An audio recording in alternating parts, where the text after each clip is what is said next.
I'm Natasha Kirchuk, and thanks for joining us from our studios in Israel. Coming up in today's newscast, the Israeli government threatens to polygraph ministers following leaks from the security cabinet.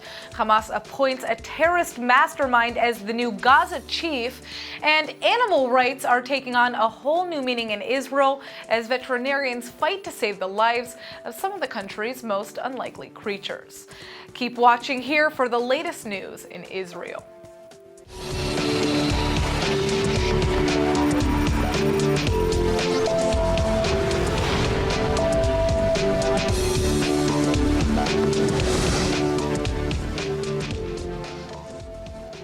The Israeli Prime Minister will be meeting with U.S. Secretary of State Rex Tillerson this morning in Washington ahead of his first meeting with U.S. President Donald Trump at the White House tomorrow.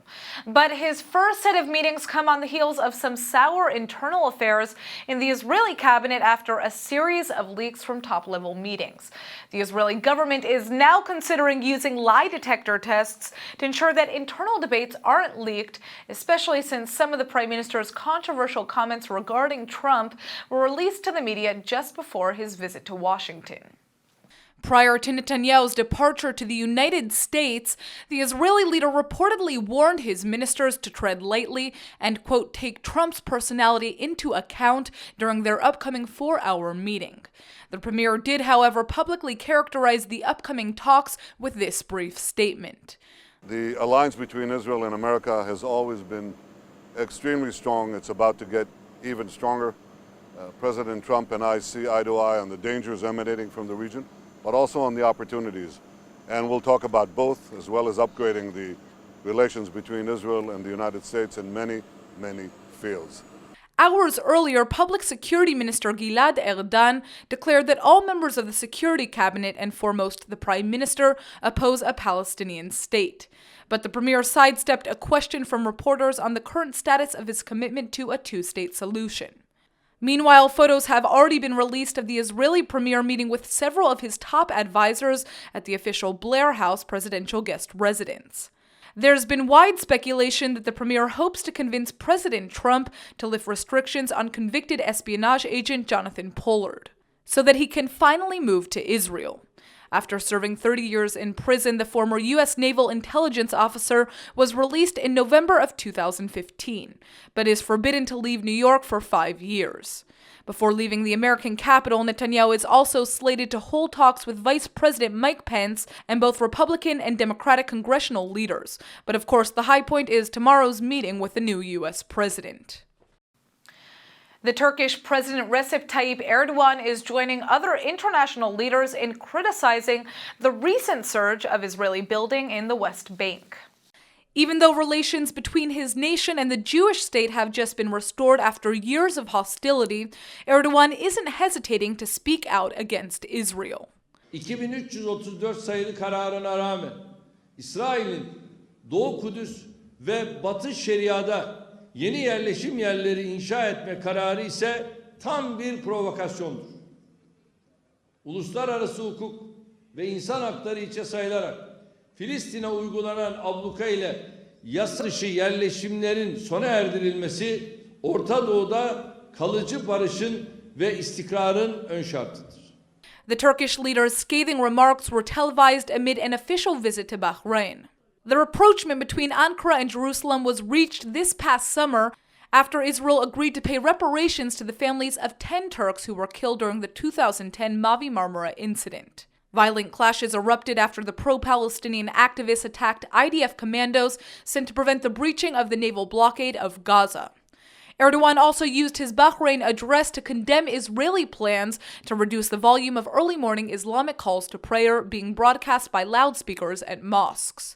A draft of the proposal, dubbed as the Muezzin Bill, was just approved earlier this week by Israel's Ministerial Committee for Legislation. The Turkish leader not only called the measure insensitive, but warned it will also lead to an escalation of tensions. Gaza's ruling Hamas movement has chosen a convicted terrorist as its new chief in what's widely being interpreted as an affront to Israel. Yahya al-Sinwar was selected to replace Ismail Haniyeh during an internal election that was last held in 2012. Israel considers Sinwar as one of the terror group's worst masterminds and sentenced him to 4 life terms in prison. But after 23 years behind bars, he was released, along with 1,046 other Palestinian prisoners in the 2011 exchange for Israeli soldier Gilad Shalit. Shalit had been held captive by Hamas for 5 years. Sinwar will now work with Hamas leadership abroad to make policies, including those regarding the Jewish state. One former Israeli Shin Bet security agent says Sinwar is expected to take a much harder line against Israel. Some Gaza political analysts say the appointment is meant to send a message of defiance to Israel, but acknowledge that it's also very likely to further complicate reconciliation efforts with Hamas's bitter Palestinian rival, the Fatah faction of PA President Mahmoud Abbas. Others point out Sinwar's victor could cement relations with Arab and Muslim nations. نعتقد خلال المرحلة القادمة ستشهد مزيد من تطور البناء التنظيمي داخل حركة حماس ومزيد من تطور الأدوات القتالية سواء كان على الصعيد العسكري وعلى الصعيد أيضا السياسي. فالسنوار شخصية براغماتية لديه تطلع بأن يكون لديه انفتاح واسع في العلاقات مع المحيط العربي سواء مصر، إيران، الدول العربية مجتمعة. The sources said Sinwar polled best in the vote that was open only to members of Hamas, including those in Israeli jails. Gaza residents are greeting the news of his appointment with hope that he will usher in an era of improved stability and peace. بتمنى أنه يكون توجهات حركة حماس خلال الفترة القادمة نحو تحقيق آمال وطموحات الشعب الفلسطيني في الاستقرار، تحسين الاقتصاد، تحسين الظروف المعيشية للشعب الفلسطيني في قطاع غزة، تعزيز صمود أبناء الشعب الفلسطيني في القطاع. فعشان يكون قائد يحسبها صح، إنه يحاول قدر الإمكان يعمل خطط استراتيجية، يعمل حلول ومفاوضات، مثلا صفقة وفاء أحرار أو أي خطة ثانية، لأنه لو هو بده يودي غزة لحرب جديدة، غزة مش جاهزة أبدا، الشعب مش جاهز أبدا، بكفي ويلات، بكفي حروب، بكفي نزف دم. International efforts to boycott Israeli settlements are suffering several setbacks, and ILTV's Aaron Porras has more on the story. Aaron, thanks so much for coming in. Tell us a little bit about what's happening. All right, well, a court in Spain is currently trying a case against BDS activists who, for a time, prevented the American Jewish reggae rapper Netanyahu from performing in a festival. Now the notoriously anti-Israel UN Human Rights Council just announced a delay in releasing their registry, which is of companies who are doing business with Israeli firms in Judea and Samaria or the West Bank. So it seems like, at least some of the international bodies who are coming down on Israel, who have historically come down on Israel, are thinking twice before doing something that many say promotes unlawful discrimination. Anyone appearing on the UNHRC blacklist, as Israel refers to it, would likely be targeted by the BDS hate campaign. The NGO Monitor Watchdog Group claims the initiative violates international law and promotes anti-Semitism. It was supposed to be rolled out at the end of this month at a session slated to be addressed by Palestinian President Mahmoud Abbas. There's reportedly been intense behind-the-scenes pressure from nations opposed to the project, though, and now the UNHRC says it probably won't be published until sometime next fall. Meanwhile, in related news, senior Palestinian Authority negotiator Saeb Erekat is complaining that European Union guidelines recommending its 28 member states label all Israeli goods produced in the West Bank and East Jerusalem are insufficient. Erekat, who also serves as Secretary General of the Palestinian Liberation Organization, is demanding that concrete action be undertaken immediately to counter what he refers to as Israel's attempts to colonize these areas. So far, only a limited number of EU countries have actually implemented guidelines, most notably France. Israeli officials have been slamming the practice since it was issued in 2015 as a discriminatory de facto boycott of settlement-made products. A rise in anti-Semitism has been plaguing the United States, and ILTV's Steve Leibowitz sat down with a top leader in the American Jewish community to find out why. Is there a rise in anti-Semitism in the period leading up to and following the U.S. elections? I think there's been an increase in anti-Semitism for a long period. It's been a steady increase in anti-Semitism. Not connected to unrelated to it. Exacerbated by some of the tensions in the election and the extremist language and people who were involved. So I think it's not just, I think, anti-Semitism. I think one could say, in a broader sense, the intolerance, the raising of images, the language.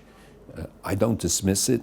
But we're not talking about the kind of anti-Semitism we were worried about in the past. In other words, Muslim, anti-Israel sentiment that borders on anti-Semitism, but we're talking about old-time right-wing swastika anti-Semitism. Right-wing and left-wing and campus anti-Semitism, which I don't know if it defines as left and right, but it is a growing problem, and it's present on many campuses where Jewish students do not feel safe. We see sometimes it cloaked in the BDS movement or other anti-Israel movements, because you can say I hate Israel more easily than you can say I hate Jews.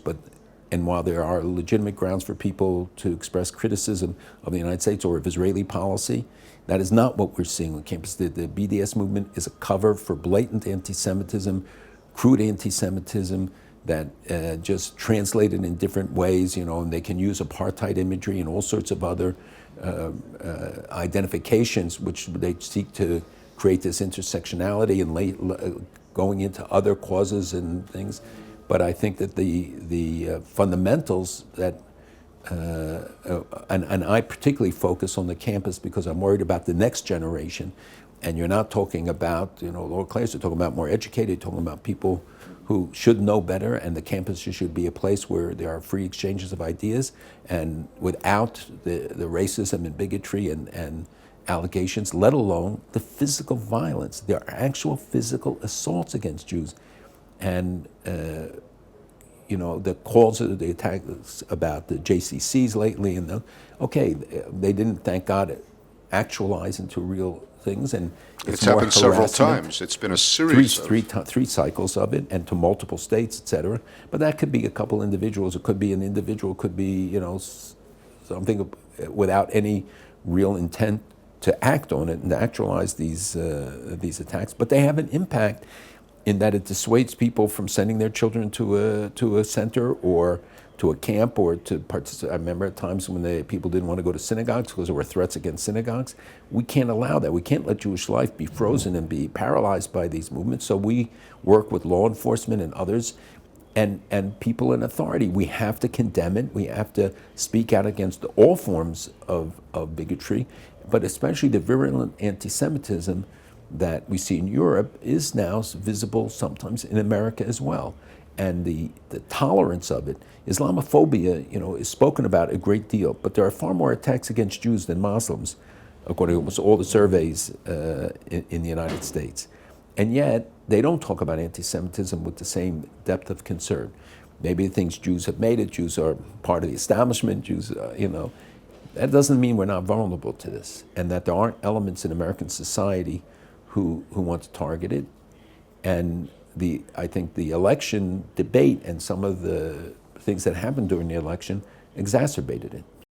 One of the most stressful things about traveling is making sure you have somewhere to sleep at night and that you're not getting ripped off in the process. Well, one Israeli company is on a mission to make your hotel experience a breeze.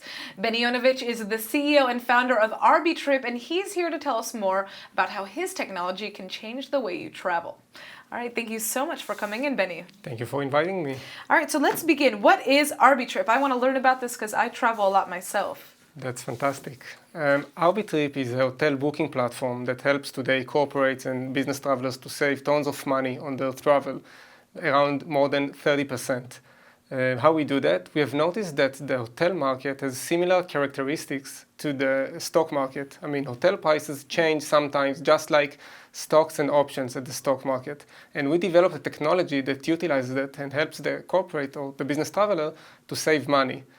So can you explain how that works exactly? I mean, Yes. are you talking about like the changes in prices on a weekly basis that you sometimes see when you go into websites like Kayak or Expedia? Yes, exactly. Okay. But it's much more. I mean, if you go into our website, arbitrip.com, and then you sign up and start using that, first we learn automatically all your preferences. On every search, every click you do inside the system, we learn your preferences and give you the best fit hotel for you specifically. For you. So that means if you like to travel and go to hostels or 5-star hotels, you guys would be able to kind of recognize that when you're providing options. Pretty fast. Actually, after 3 or 4 searches, we know how to do it in a very high accuracy. It's thanks to our machine learning technology. And then you book a room at one of the hotels you want. And then what happens? Our platform starts to monitor it. What do I mean? Let's say, for instance, you booked a room at London at $250 per night. And 4 days later, the same room's price dropped, and it is now $200 per night. Our platform knows how to recognize that and then rebook it for you. So you don't have to do anything. You just sit in your home, get an email, hey, you just saved $50 per night. That must feel good. I definitely need to use this website. All right, so now, is this for business traveling or also tourism? Because you mentioned both, but is there a specific group that you're catering to? Yes, I think that the biggest value we saw regarding the search and price optimization is for corporates and business travelers. We see today with the companies, with our clients today, they gain huge savings, but we also opened it for private travelers a few weeks ago.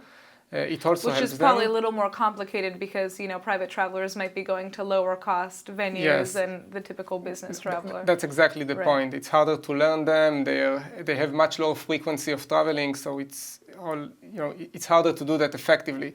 Right, and travelers sometimes make decisions on the road instead of, pre-booking way in advance. Yes, exactly. Interesting. So now this website, it's already on the internet. You can already access it? Yes, actually, it is open. It's in arbitrip.com. You can sign up there.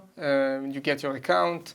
And you can start booking immediately and benefit. Is there a cost to the account? No, actually, it's free of charge. We make money from commissions we get from our suppliers. So it doesn't cost anything to the corporate or the business traveler. Now, how did you guys come up with this idea? It's very interesting. Actually, that's an interesting story.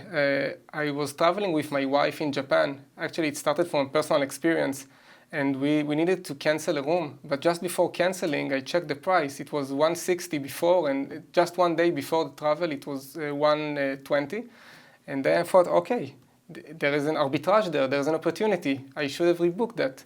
And this was the start. This was the beginning of all this concept. Since then, we understood what corporates need and everything, and then developed this solution. But that was the start. Very romantic. A very romantic travel. start, getting a cheaper hotel room for you and your. Exactly. No, it's great though. I mean, this is something that I know I would definitely use because I travel a lot, and I'm now wondering, I guess, what's next for your company? Are you going to go after a different segment of tourism? Yes, actually, in our vision, we want to build, the first smart and computerized travel agent. We want to do the same mechanism as we do in hotels, in all the travel products like flights, cars, etc. And build the ultimate travel machine for the businesses. I mean, we know how to do that. We have the technology capability, and now we just need to do that. All right, well, you let me know when that happens. Definitely. I'd love to stay tuned. All right, thank you so much for coming in. Thank you very much. We have some great news for the Israeli Bedouin population. The Israeli cabinet has just greenlighted a socioeconomic plan aimed at significantly improving the community's standards of living. The 5-year, $800 million project is geared to more greatly integrate the Bedouin into mainstream Israel. Toward that end, 10 new industrial compounds and 25,000 housing units are going to be built in predominantly Bedouin areas between 2017 and 2022. It also includes the availability of increased job training programs and even better public transportation. Jerusalem wants to boost the entry of the 240,000 Bedouin living in southern Israel into the national economy. Right now, only about 64% of Bedouin men have jobs, and only around 25% of the women work outside the home. And in keeping with the goal of improving the lives of young women and girls in the Arab tribal community, the cabinet also recently adopted another plan to reduce its Islamist practice of polygamy, which is illegal in the Jewish state. Just 1 day after the reclusive country of North Korea opened its doors to Israelis to come and visit, the Israeli Foreign Ministry is advising its citizens that they'd have to go at their own risk. ILTV's Aaron Porras has more on the story. Aaron, what's happening? Yeah, basically, the government of North Korea has issued, they've opened their borders, and they haven't really given Israel any reason not to travel there. And so Israel has come out and they said, the Israeli Foreign Ministry said, this is not an enemy country, but if you end up in a worst case scenario inside of the North Korean borders, there are very limited options that we have to help you. Just 1 day after the reclusive country of North Korea opened its doors to Israelis to come tour, the Israeli Foreign Ministry advised its citizens that they'd have to go at their own risk. An Israeli tourism company was recently tapped as the exclusive provider of organized tours in the nation that is annually slammed by the international community for its aggressive actions, human rights violations, and weapons testing. The Israeli Foreign Ministry stated that while not categorized as an enemy state, North Korea has no diplomatic relations with Israel, and so any Israeli caught in distress while visiting the country would be problematic to help. Again, though, the ministry continued in stating what it did earlier in the week, which is that there is no travel ban or even an official warning on the part of Israel to travel to North Korea. Last evening, the United Nations Security Council again condemned Pyongyang for furthering its ICBM and nuclear missile testing program. Now get this, an Israeli team has just succeeded in presenting the earliest reproduction of the spectacular intergalactic explosion known as a supernova. The light generated by the destruction of a supergiant red star took 160 million years to reach the Earth. The Israeli astronomers were able to analyze the earliest phase of a supernova ever because robotic telescopes scanning the night sky happened to catch the star's dazzling destruction within only 3 hours of its eruption. Since no one can predict such an explosion, generally they're only spotted about a week after taking place when most of the cast-off debris have already been scattered throughout the universe. But in this case, scientists caught a lucky break when the brilliant astrophysical event was captured almost by accident. The star's named SN 2013-FS after the year of its discovery on October 6th. Since this time around the supernova was caught happening so soon, the Israeli scientists have been able to observe the never-before-seen dense shell of remains forming in the orbit around the dying star. Now, here's an unusual but heartwarming story. Snails. They may not exactly be your ideal pet, but here in Israel, veterinarians are making it their mission to save the lives of these tiny creatures.